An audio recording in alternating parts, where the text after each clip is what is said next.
नमस्कार दोस्तों, आप सभी का स्वागत है आपके अपने यूट्यूब चैनल शांति निकेतन में। आज यह लास्ट वीडियो है प्राचीन भारत एंशियंट हिस्ट्री से रिलेटेड। पूरी सीरीज आपकी समाप्त हो गई है प्राचीन भारत की। अब जो वीडियो आएगा वो आएगा आपका मध्यकालीन और आधुनिक भारत पर। सबसे ज़्यादा इम्पोर्टेंट आधुनिक भारत है, मॉडर्न हिस्ट्री।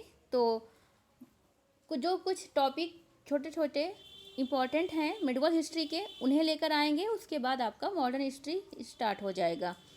उम्मीद है आपको वीडियो अच्छा लगेगा। अगर वीडियो अच्छा लगे तो प्लीज़ वीडियो लाइक करिएगा और चैनल को सब्सक्राइब करना नहीं भूलिएगा। इसमें आपके गुप्तोत्तरकालीन जो राजवंश हुए, जैसे पुष्यभूति या वर्धन राजवंश, चौहान राजवंश, ठीक है, परमार राजवंश, चालुक्य राजवंश, पाल राजवंश, उन सब के बारे में, उनकी उपलब्धियों और उनकी कला, संस्कृति, सामाजिक व्यवस्था, प्रशासनिक व्यवस्था के बारे में विस्तृत जानकारियाँ दी गई हैं। और यह वीडियो आपके सभी स्टेट पीसीएस के लिए इम्पॉर्टेंट हैं। इन्हें आप छोटी परीक्षाओं के लिए भी पढ़ सकते हैं, जिसमें जीएस जीके पूछता है। तो ज़्यादा बातें ना करते हुए वीडियो शुरू करते हैं। आप सभी से रिक्वेस्ट है कि प्लीज़ वीडियो ज़रूर लाइक करिए, वीडियो देखिए और पूरा उसको शेयर भी करिए। और अगर अच्छा लगता है तो चैनल को सब्सक्राइब भी कर लीजिएगा। ज़्यादा बातें ना करते हुए वीडियो स्टार्ट करते हैं। 6वीं शताब्दी के मध्य तक लगभग गुप्त काल विखंडित हो गया था, पूरी तरह से छिन्न भिन्न हो गया था, जिस कारण सामंतवाद नाम की एक नई प्रवृत्ति के साथ उस समय विकेंद्रीकरण और क्षेत्रीयता की भावना का उदय होता है। इस दौरान कई राजवंशों ने तो शासन किया, लेकिन कोई भी संपूर्ण भारत को एकता के सूत्र में बांध नहीं पाया। इस प्रकार ये जो राजनीतिक व्यवस्था थी, तुर्क शासन की स्थापना तक जारी रही। गुप्त वंश के पतन के बाद जिन नए राजवंशों का उदय हुआ, उन्हें हम एक एक करके पढ़ेंगे, ठीक है। तो देखते हैं। सबसे पहला जो राजवंश है वह है पुष्य थानेश्वर का पुष्यभूति या वर्धन राजवंश, ठीक है। इसके संस्थापक थे पुष्यभूति, ठीक है। गुप्त साम्राज्य के पतन के बाद उत्तर भारत के राजवंशों में थानेश्वर का पुष्यभूति वंश जो था सर्वाधिक महत्वपूर्ण और शक्तिशाली साबित हुआ। इतिहास में इसी राजवंश को वर्धन राजवंश के नाम से भी जाना जाता है। कुछ स्थानों पर इसके संस्थापक का नाम नरवर्धन भी मिलता है, लेकिन मूलतः पुष्यभूति इसके संस्थापक थे, ठीक है। इनकी राजधानी थानेश्वर थी। बाद में हर्षवर्धन के टाइम में उसने अपनी राजधानी कन्नौज स्थानांतरित कर दी थी। बात करें तो ये जो पुष्यभूति थे ये गुप्तों के सामंत थे, लेकिन हुणों के आक्रमण के बाद ये अपनी स्वतंत्रता इन्होंने घोषित कर दी थी, ठीक है। इनकी जाति माना जाता है कि ये वैश्य जाति से संबंध रखते थे, ठीक है। यह राजवंश हुणों के साथ हुए अपने संघर्ष के कारण प्रसिद्ध है, ठीक है। इसके अलावा पुष्यभूति के बाद नरवर्धन एवं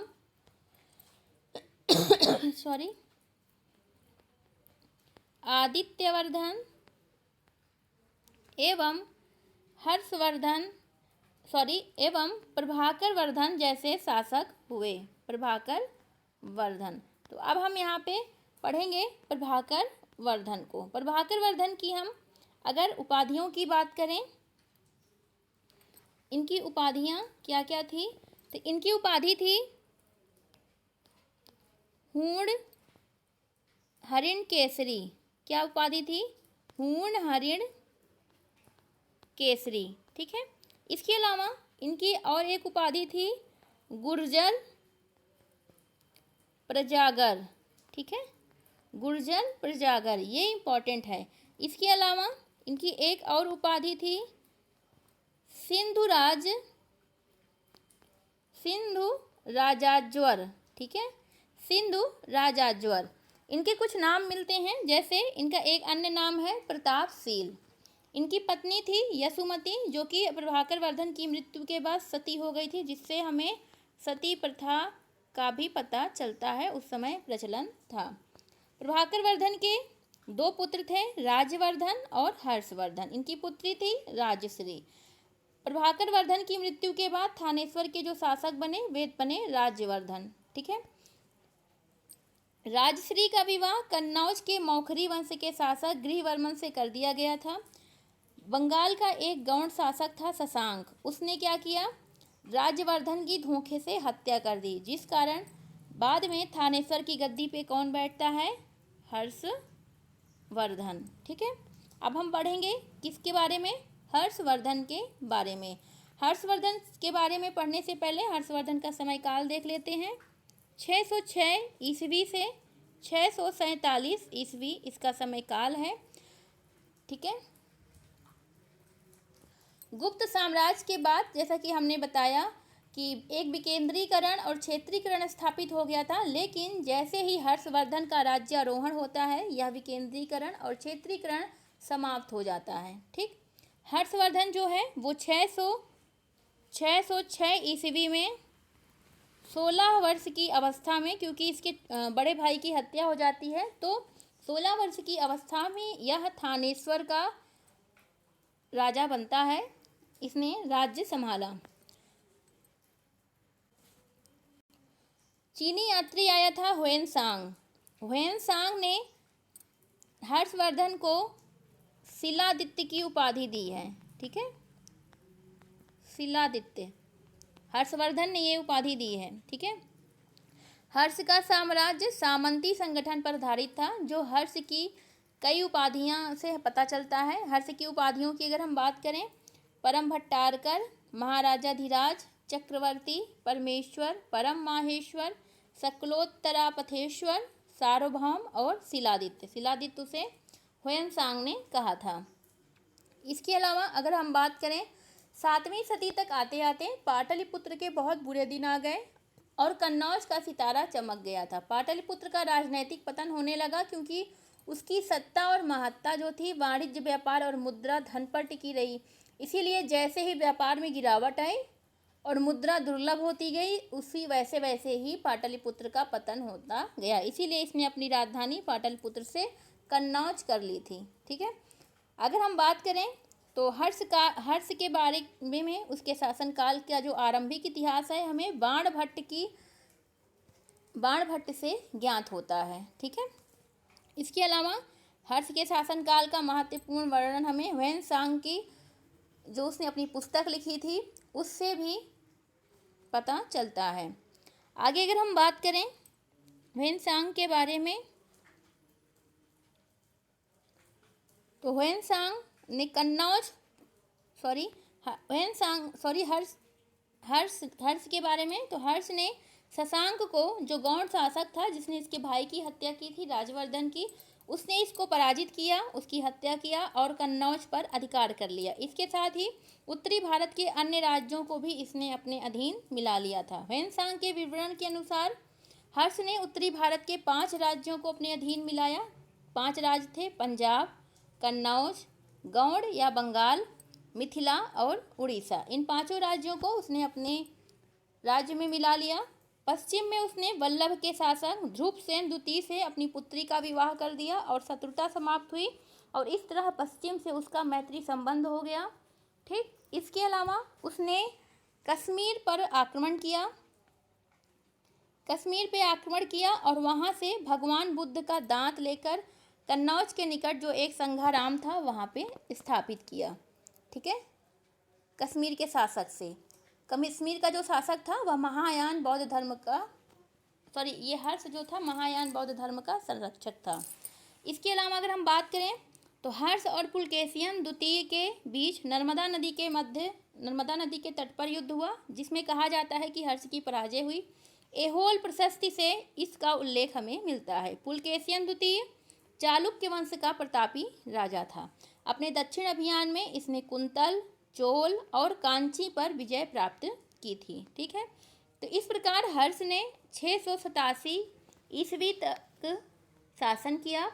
इसके अलावा हर्ष के साम्राज्य में संपूर्ण उत्तर भारत शामिल था। यह उत्तर में हिमालय से लेकर दक्षिण में नर्मदा नदी और विंध्य पर्वत तक तथा पूर्व में ब्रह्मपुत्र से पश्चिम में सौराष्ट्र एवं काठियावाड़ तक इसका पूरा साम्राज्य फैला हुआ था।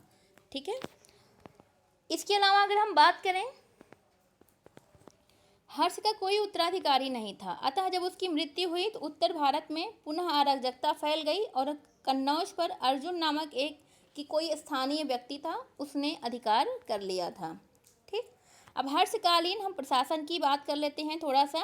तो हर्षकालीन जो शासनकाल और समाज की जानकारी हमें बाणभट्ट के हर्षचरित से पता चलता है। बाणभट्ट की रचना है हर्षचरित, उससे हमें पता चलता है। इसके साथ ही ह्वेन-सांग का जो संस्मरण है उससे भी।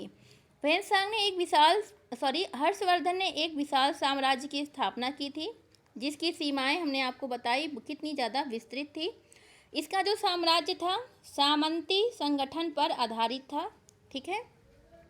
इसके अलावा राज्य प्रशासनिक सुविधा के लिए ग्राम विषय, इसके अलावा भुक्ति और राष्ट्र इनमें विभाजित था। भुक्ति का तात्पर्य प्रांत से था, ठीक है, ये प्रांत था। विषय जिले थे। शासन की सबसे छोटी इकाई ग्राम थी। ह्वेन-सांग हर्ष की सेना को चतुरंगिणी सेना कहता है, ठीक है, चतुरंगिणी सेना ह्वेन-सांग ने कहा है।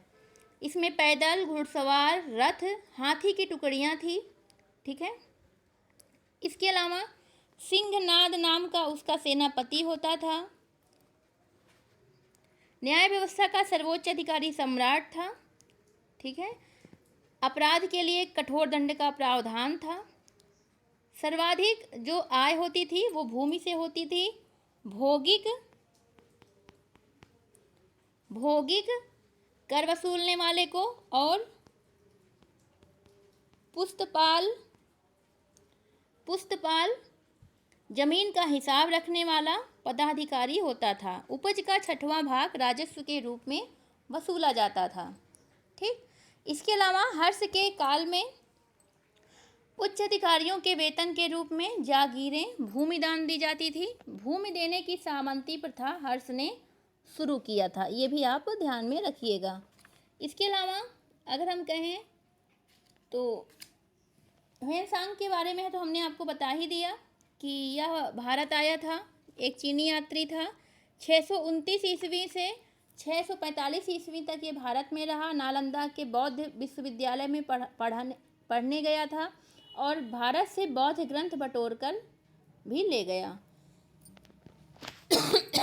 इसके अलावा अगर हम बात करें हर्ष और बौद्ध धर्म की, तो हर्ष सूर्य, शिव और बुद्ध का उपासक था। कहते हैं वह बौद्ध धर्म का उसने संरक्षण किया। शुरू में हर्ष भी अपने कुल देवता शिव का परम भक्त था, लेकिन जब चीनी यात्री ह्वेन-सांग आया उसके बाद उसने बौद्ध धर्म की महायान शाखा को, जैसा कि हमने पहले ही कहा, महायान शाखा का संरक्षक था, इसीलिए उसने कश्मीर पर आक्रमण किया और बुद्ध जी के दांतों के अवशेष वो कन्नौज लाया था। नालंदा जो था, नालंदा महाविहार हर्ष के समय में बौद्ध धर्म की शिक्षा के लिए प्रमुख था। कन्नौज और प्रयाग जो थे, ये 2 विशाल धार्मिक सभाओं का आयोजन यहाँ पे हर्षवर्धन करता था। जब कुंभ मेला स्टार्ट होता है तो कुंभ मेले को प्रारंभ करने का श्रेय भी हर्षवर्धन को जाता है। यहाँ पे वो बहुत भारी मात्रा में दान दिया करता था, ठीक है। इसके अलावा अगर हम बात करें हर्षवर्धन के बारे में, तो हर्ष को विद्वानों के संपोषक के रूप में नहीं बल्कि 3 नाटक इसने लिखे हैं। प्रियदर्शिका, ठीक, और रत्नावली, इसके साथ ही नागानंद, इसने जो है 3 नाटक लिखे थे। इसे साहित्यकार सम्राट कहा जाता है, ठीक है। इसके अलावा बाणभट्ट इसके दरबार में थे जिन्होंने हर्षचरित और कादम्बरी लिखा। मयूर थे जिन्होंने सूर्य शतक लिखा, ठीक है। इस काल में जयसेन नाम का भी एक विद्वान था जो स्वयं को कालिदास एवं भास के समान बताता था। हर्ष ने स्वयं 3 रचनाएं की, तो यह इम्पोर्टेंट बातें थी। हर्षकालीन साहित्य भी हमने देख लिया है। हर्षकालीन अन्य महत्वपूर्ण तथ्यों की बात करें तो हर्ष के अधीनस्थ जो शासक थे उन्हें शासक या महासामंत कहते थे, ठीक। ग्राम प्रशासन का जो प्रधान होता था उसको ग्रामाक्ष पटलिक कहते थे, याद रखिएगा। हर्षचरित में सिंचाई के साधन के रूप में तुला यंत्र का प्रयोग किया जाता था, या जल पंप कह सकते हैं, ठीक है, जल पंप। हर्ष के समय में मथुरा सूती वस्त्रों के निर्माण के लिए प्रसिद्ध था। हर्ष के शासन उत्तर में कश्मीर को छोड़कर सभी प्रांतों में थे। तो यह था पूरा आपका वर्धन वंश। अब बात करेंगे, जब हर्षवर्धन की मृत्यु हो जाती है तो कन्नौज जो था उसके लिए त्रिपक्षीय त्रिकोणात्मक संघर्ष स्टार्ट हो जाता है, क्योंकि कन्नौज विभिन्न शक्तियों का केंद्र था। कन्नौज पर अधिकार करने के लिए 3 राजवंश पाल, प्रतिहार और राष्ट्रकूट के मध्य लगभग 2 वर्षों तक संघर्ष चला, ठीक है। पाल पर कन्नौज पर स्वामित्व के लिए संघर्ष का आरंभ पाल शासक धर्मपाल ने स्टार्ट किया था, ठीक है, लेकिन इस युद्ध का कोई निर्णायक परिणाम नहीं निकला। अनेक चरणों में पीढ़ी दर पीढ़ी ये युद्ध चलते रहे और लास्ट में कन्नौज पर अंतिम रूप से गुर्जर प्रतिहारों का अधिकार हुआ, ठीक है। बाद में गुर्जर प्रतिहार का अधिकार हो गया था कन्नौज पर। अब हम बात करेंगे बंगाल के पाल वंश की, फटाफट देख लेते हैं। तो ह्वेनसांग ने अपने यात्रा वृत्तांत में लिखा कि 8वीं शताब्दी के मध्य में बंगाल में 4 राज थे, पुंडवर्धन, कर्ण सुवर्ण, समतट और त्रामलिप्ति। पाल शासकों की बात करें तो गोपाल आता है पहले। गोपाल ने पाल वंश की स्थापना की। यह बौद्ध धर्म का अनुयायी था और ओदंतपुरी में इसने एक मठ बनवाया था, ओदंतपुरी में, ठीक है, इतना आप याद रखिए। इसके अलावा धर्मपाल की बात करें तो गोपाल का पुत्र था धर्मपाल, जो कि 770 ईस्वी में शासक बना। इसने भी त्रिकोणात्मक संघर्ष में उलझा रहा, ठीक है। और इसके बाद इसने उपाधि इसके जो लेख हैं उसमें इसको परम सौगात कहा गया है, ठीक है। साथ ही उत्तरापथ स्वामी गुजराती कवि सोढल हैं, जिन्होंने इसको उत्तरापथ स्वामी कहा है, ठीक है। यह भी बौद्ध धर्म का संरक्षक था। इसने विक्रमशिला विश्वविद्यालय, जो कि भागलपुर बिहार में है, साथ ही सोमपुर महाविहार, जो कि बांग्लादेश में है, इन दोनों की स्थापना की धर्मपाल ने, ठीक है। चलिए अब बात करेंगे देवपाल की। देवपाल धर्मपाल के बाद धर्मपाल का पुत्र था देवपाल, वह राजा बना। इसने भी कन्नौज के त्रिकोणात्मक संघर्ष में हिस्सा लिया और इसने लोकेश्वर शतक के रचयिता थे व्रजदत्त, उनको संरक्षण दिया हुआ था, ठीक है। इसके बाद महिपाल प्रथम, इसको पाल वंश का दूसरा संस्थापक कहा जाता है। इसके शासनकाल में राजेंद्र चोल ने बंगाल पर आक्रमण किया और पाल शासक महिपाल को पराजित कर दिया था। इसने बौद्ध भिक्षु अतिशा के नेतृत्व में एक धर्म प्रचारक मंडल तिब्बत भेजा हुआ था। इसके बाद आता है पाल वंश का अंतिम शासक रामपाल। रामपाल जो है इसका समय 1075 से 1120 है और इसके शासनकाल में कैवल्तों का विद्रोह हुआ था, ठीक है। इसके निधन के बाद गहड़वालों ने बिहार में शाहाबाद, गया और तक राज्य विस्तार कर लिया था। पालकालीन अगर हम संस्कृति की बात करें तो पाल वंश बौद्ध धर्म के अनुयायी थे, ठीक है। संत रक्षित एवं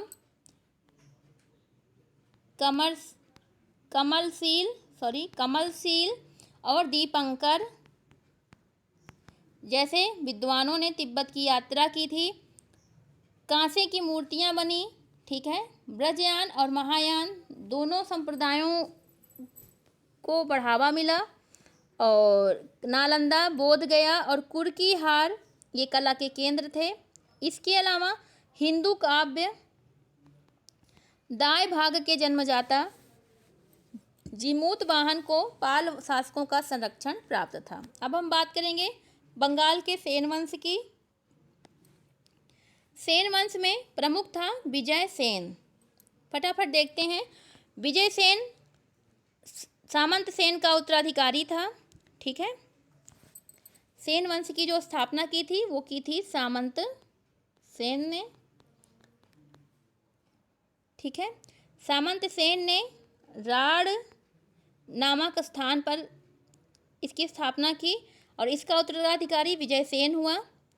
देवपाड़ा प्रशस्ति में विजय सेन को यशस्वी विजयों को प्राप्त करते हुए उल्लिखित किया गया है कि इसने 90वां वीर यानी नेपाल और मिथिला को पराजित किया था। इसके अलावा विजय प्रशस्ति काव्य की रचना की है इसकी प्रशंसा में श्री हर्ष नामक कवि ने। यह शैव धर्म का अनुयायी था और इसकी उपाधियां थी परमेश्वर, परम भट्टारक। इसके बाद आता है बल्लाल सेन। ठीक है, और इसके बाद लक्ष्मण सेन। इतनी इम्पोर्टेंट नहीं है, इन्हें आप ऐसे देख लीजिए। इसके बाद कश्मीर के कुछ राजवंश हुए जैसे कारकोट वंश, उत्पल वंश और लोहार वंश। ये ज़्यादा इम्पोर्टेंट नहीं है, बस आप जानते रहिए कि क्रमशः कैसे कैसे चीज़ें होती गई। कारकोट राजवंश को 7वीं शताब्दी में दुर्लभ वर्धन ने स्थापित किया था। ठीक है, और एक दुर्लभ वर्धन, दुर्लभ और ललितादित्य मुक्तापीठ और इसका अंतिम शासक था जयापीठ। उत्पल वंश की बात करें तो इसकी स्थापना अवंतिवर्मा ने की। अवंतिवर्मन ने रानी दिद्दा, इनका नाम सुना होगा आपने, रानी दिद्दा 1980 ईस्वी में उत्पल वंश की रानी थी, एक महत्वपूर्ण संरक्षिका बनी। ठीक है, रानी की मृत्यु के बाद संग्राम राज शासक बना और जिसने कश्मीर में लोहार वंश की स्थापना की थी। तो लोहार वंश की स्थापना की संग्राम राज ने।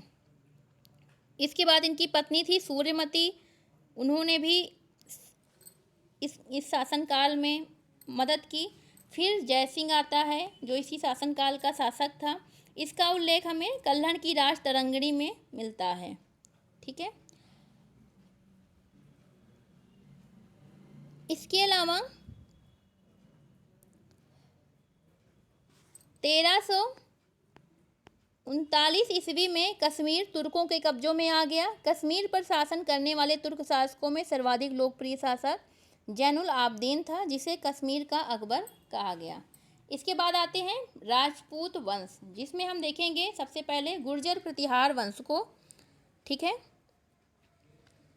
7वीं से लेकर 12वीं शताब्दी तक उत्तरी भारतीय इतिहास में राजपूत वंश का बहुत वर्चस्व रहा। ठीक है, तो इसमें हम देखेंगे महत्वपूर्ण बातों को। तो सबसे पहले हैं गुर्जर प्रतिहार। इनकी उत्पत्ति गुजरात और दक्षिण पश्चिम राजस्थान में हुई। प्रतिहारों के अभिलेखों में उन्हें श्री राम के अनुज लक्ष्मण का वंशज बताया जाता है। पुलकेशियन द्वितीय के ऐहोल लोक में गुर्जर जाति का भी उल्लेख हुआ है। इनके संस्थापक थे हरिश्चंद्र। ठीक है, परंतु वास्तविक संस्थापक नागभट्ट प्रथम रहा। नागभट्ट प्रथम का समय 730 ईस्वी से 756 ईस्वी रहा है। इसने अरबों से लोहा लिया और पश्चिम भारत में एक शक्तिशाली राज्य की स्थापना की। ग्वालियर प्रशस्ति में इसे मलेच्छों यानी अरबों का नाशक बताया जाता है। इसके बाद गुर्जर प्रतिहार का अन्य शक्तिशाली राजा हुआ वत्सराज। ठीक है, इसने त्रिपक्षीय संघर्ष में कन्नौज के भाग लिया। ठीक है, और वहाँ पे इसने कुछ समय तक अपना अधिकार भी किया हुआ था। इसकी मृत्यु के बाद इसका जो गद्दी पे बैठता है, कन्नौज पर अधिकार करके इसने उसे प्रतिहार राज्य में मिलाया था। इसके बाद मिहिर भोज बैठता है। मिहिर भोज भी महत्वपूर्ण शासक था। कल्हड़ तथा अरब यात्री सुलेमान के विवरण में इसके शासनकाल की जानकारियाँ मिलती हैं हमें। यह विष्णु जी का भक्त था। इसने कन्नौज को अपनी राजधानी बनाया था और इस समय भी युद्ध हो रहे थे। ठीक है, इसको अपने जो प्रबल शक्तियाँ थी पाल नरेश देवपाल और राष्ट्रकूट नरेश ध्रुव, इनसे यह पराजित भी हुआ था। और इसने आदिवराह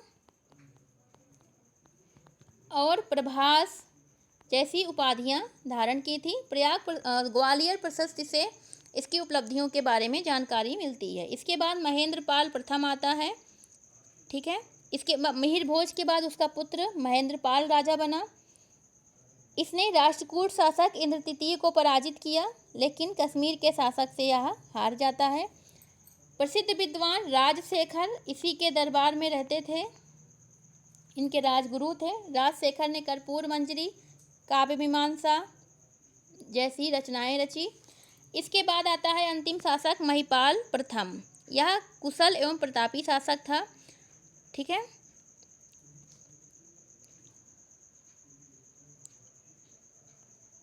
चलिए,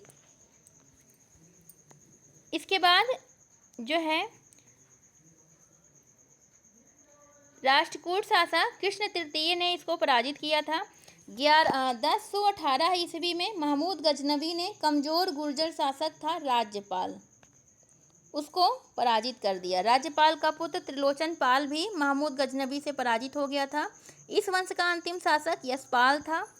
बाद में गढ़वालों ने कन्नौज पर अधिकार कर गुर्जर प्रतिहार वंश का अंत कर दिया। आगे बात करेंगे गढ़वाल वंश की। तो इसमें आते हैं, यह मूलतः विंध्याचल का पर्वतीय वन प्रांत माना जाता है। गढ़वालों का जो क्षेत्र था, चंद्रदेव ने गढ़वाल वंश की स्थापना की। दिल्ली के तोमरों ने भी इनकी अधीनता स्वीकार की थी। इन्होंने महाराज धीराज की उपाधि धारण किया था, ठीक है। इनके प्रमुख शासकों में गोविंद चंद और जयचंद थे। ये जयचंद वही है जिसने पृथ्वीराज चौहान को धोखा दे दिया था, ठीक है, और जा करके ये मोहम्मद गोरी से मिल गया था।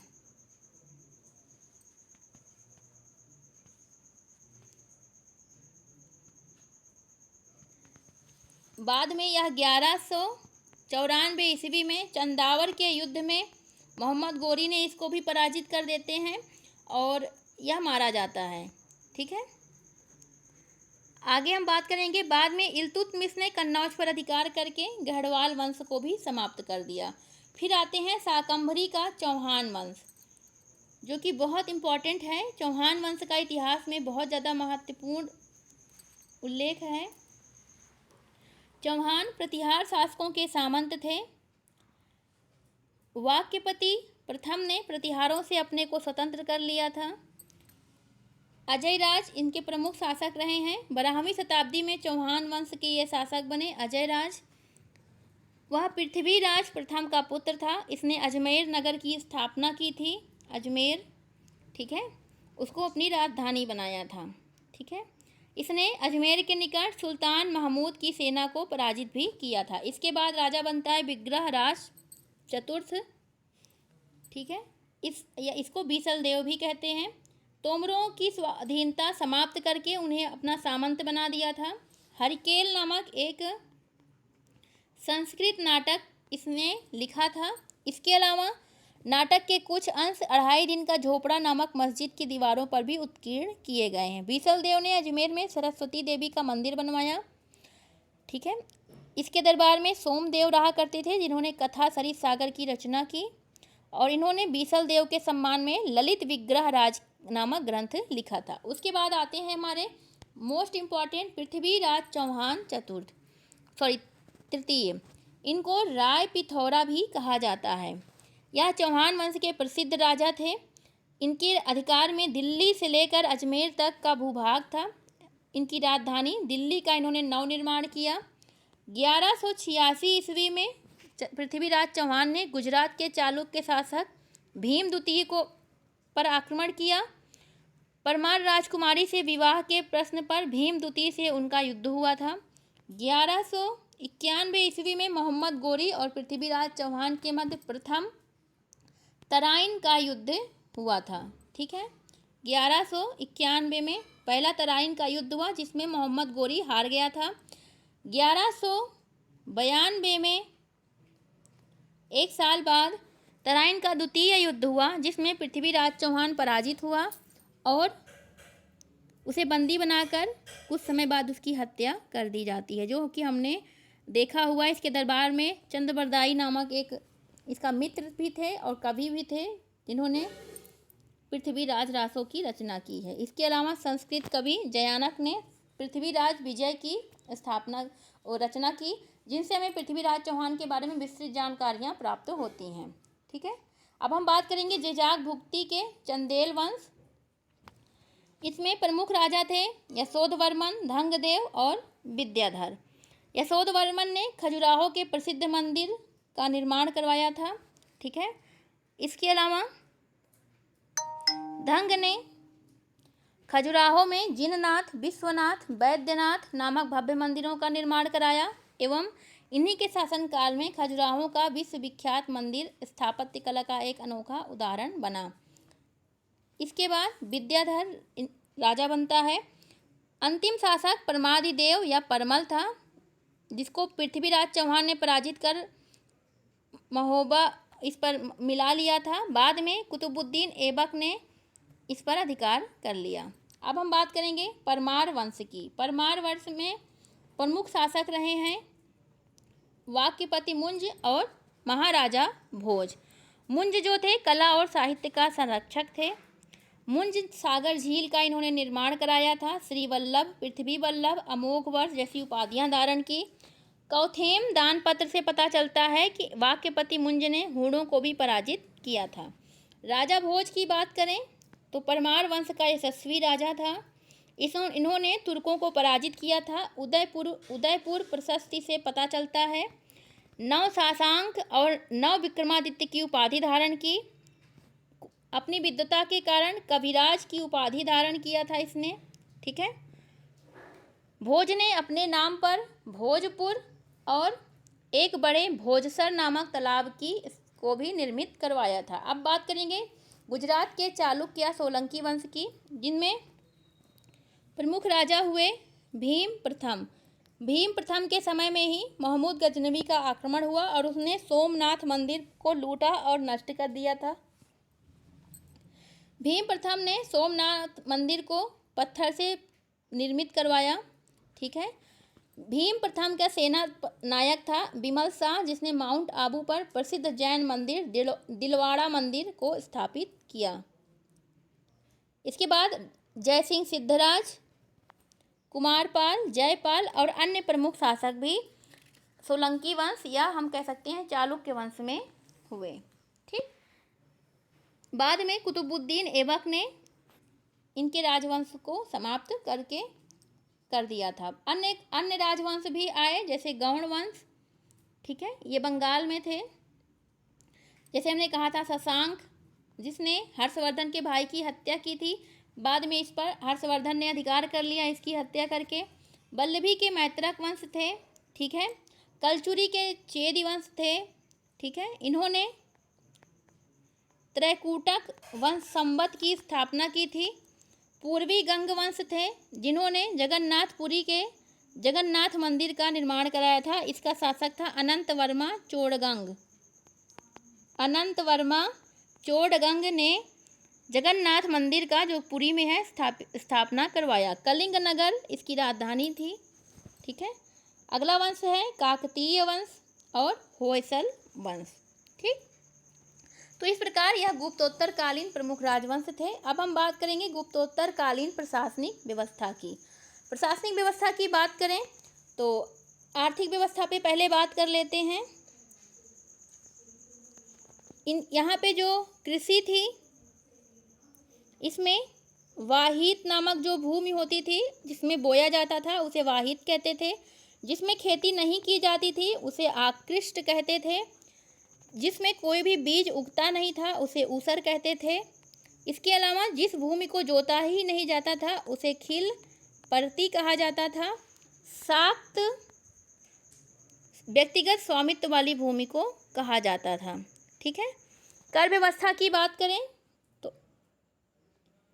1/12 से लेकर 5/6 का भाग निर्धारित हुआ था भूमि की उत्पादन क्षमता और वास्तविक उत्पादन के आधार पर। ठीक है, भाग उपज का हिस्सा होता था। भूमि कर, भोग, फल फूल लकड़ी जैसा कि गुप्त काल में है सेम वैसा ही है। ठीक है, आगे हम बात करें तो सामाजिक व्यवस्था की उद्योग और व्यापार की बात करें तो व्यापार का बहुत ज़्यादा ह्रास हुआ था इस समय। भड़ौच पर जो है वस्त्र उद्योग इस समय काफ़ी फैला हुआ था। भड़ौच से बने वस्त्रों को वरोच कहा जाता था। ठीक है। मुद्रा जो है साधारण लेन देन और व्यापार कौड़ियों के माध्यम से होता था। यहाँ पे सिक्कों का भी उपयोग कम हो गया था। देवपाल के 6 सोने के सिक्के मिले हैं। इसके अलावा गुजरात के चालुक्यों में केवल जयसिंह सिद्धराज का 1 सोने का सिक्का मिला है। सामाजिक व्यवस्था की बात करें तो वर्ण व्यवस्था में कई सारी जातियां हो गई थी। ठीक है। वैश्यों की स्थिति में गिरावट आई थी क्योंकि वाणिज्य व्यापार सही से हो नहीं रहा था। शूद्रों की स्थिति की बात करें तो शूद्रों की संख्या सर्वाधिक हो गई थी। अस्पृश्य जातिवाद की भावना बढ़ गई थी। ठीक है। और वर्ण संकर जातियां काफ़ी हो गई थी। स्त्रियों की स्थिति की बात करें, बहुत भारी गिरावट आई स्त्रियों की स्थिति में। लेकिन कुछ जगहों पे जैसे हमने बताया काकतीय रानी रुद्रमा और रानी दिद्दा, इन्होंने भी मतलब एक शासन किया था। सती प्रथा विकसित अवस्था में था। बाल विवाह, बहुविवाह, सती प्रथा, जौहर प्रथा जैसी कुप्रथाएं स्त्रियों की सामान्य स्थिति में गिरावट ला दी थी। गणिकाओं, वेश्याओं और देवदासियों का भी एक वर्ग समाज में हो गया था। दासों की भी वृद्धि हो गई थी काफ़ी ज़्यादा। धार्मिक स्थिति की बात करें तो वैष्णव, शैव, बौद्ध और जैन सभी धर्म रहते थे यहाँ पे। बौद्ध धर्म का प्रचार प्रसार हुआ, लेकिन तांत्रिक प्रभाव के कारण इसमें मंत्रयान, वज्रयान, सहजयान आदि रूप इसने धारण कर लिया। ठीक है। शैव धर्म में कपालिक, पाशुपत, अघौरी, लिंगायत जैसे संप्रदायों का विभाजन हो गया। विष्णु और जैन को बुद्ध और जैन को विष्णु का अवतार कहा जाने लगा था।